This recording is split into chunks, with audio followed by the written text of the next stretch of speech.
There's a smell so specific, so absurdly precise, that the moment it hits you, your entire nervous system stops whatever it was doing and drags you somewhere else entirely.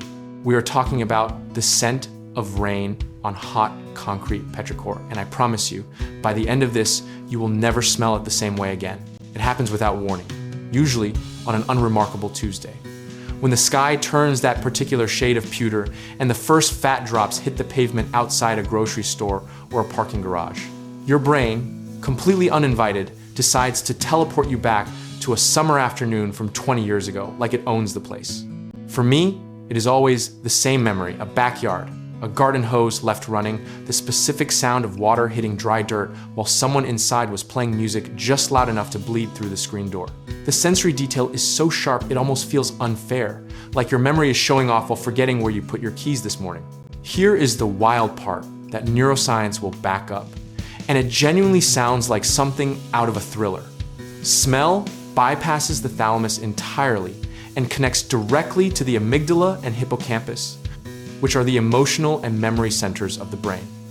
Every other sense has to go through processing first, but smell walks straight backstage like it has a VIP pass. This is why a single whiff of something can collapse 20 years of distance in under a second, which is honestly a more efficient time machine than anything science fiction has ever produced. We have built entire industries around nostalgia, entire streaming platforms around comfort, and yet the most powerful trigger costs nothing and arrives on its own schedule.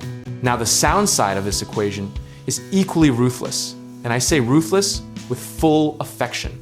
There is a particular combination of cicadas at dusk, layered under the low hum of a box fan, that functionally transports me to a childhood bedroom so completely I half expect to see carpet I have not seen in 30 years.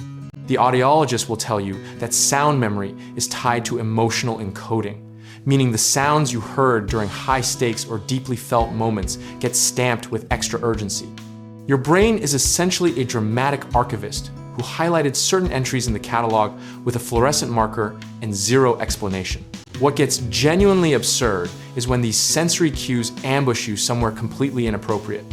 I once stood completely frozen in a hardware store because a ceiling fan was cycling at just the right speed and pitch, and for approximately 4 seconds I was 9 years old at my grandmother's house, and nothing about a fluorescent lit aisle of PVC fittings made any sense.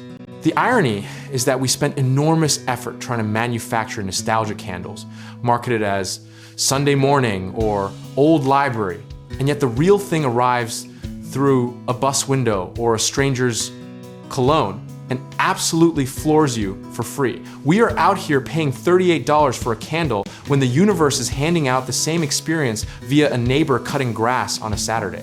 What this reveals about memory is that it is not stored like a file you open. It is reconstructed every time from sensory fragments, which means the smell or sound is not just triggering a memory, it is literally rebuilding it in real time. You are not remembering the past so much as hallucinating a very convincing version of it, which is either beautiful or slightly terrifying, depending on your philosophy. The moment it surprised me most was not in a place that made any logical sense. I was in an airport in a city I had never visited, completely disoriented, running on 3 hours of sleep.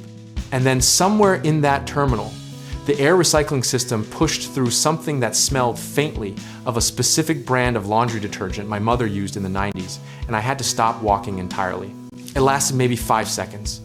This full body recognition of something I did not even know I had stored. And then it was gone, and the airport was just an airport again, loud and indifferent. But for those 5 seconds, I was so thoroughly somewhere else that the present moment had to wait in line. What we tend to underestimate is how much of our emotional life is running on this invisible, automated sensory infrastructure. We think we are making rational decisions about how we feel, but half the time we are just one whiff of chlorine away from being 8 years old at a public pool with a popsicle. The philosophical punchline here is that we cannot control when these moments arrive, which means the only rational response is to be a little gentler with yourself when they do. You're not being irrational or sentimental, you're having a completely normal neurological event that happens to be dressed up as emotion. There's also something quietly generous about the fact that sensory memory does not discriminate by significance. It saves the grand moments, yes, but it also saves the utterly ordinary ones. A Tuesday, a fan, a specific light through a window, which suggests that more of our lives mattered than we gave ourselves credit for at the time. So the next time a sound or smell pulls the rug out from under you in a grocery store parking lot, let it. The memory it surfaces is not an interruption. It is evidence that something, at some point, was worth keeping. We are all walking around carrying these invisible archives, bumping into our own histories without warning, and honestly, that is one of the stranger and more quietly wonderful things about being a person. Your past is not behind you, it is apparently hiding in the ventilation system, waiting for the right Tuesday. If any of this made you stop and think about your own sensory ambushes, you already know what to do. Subscribe and check out all our other topics.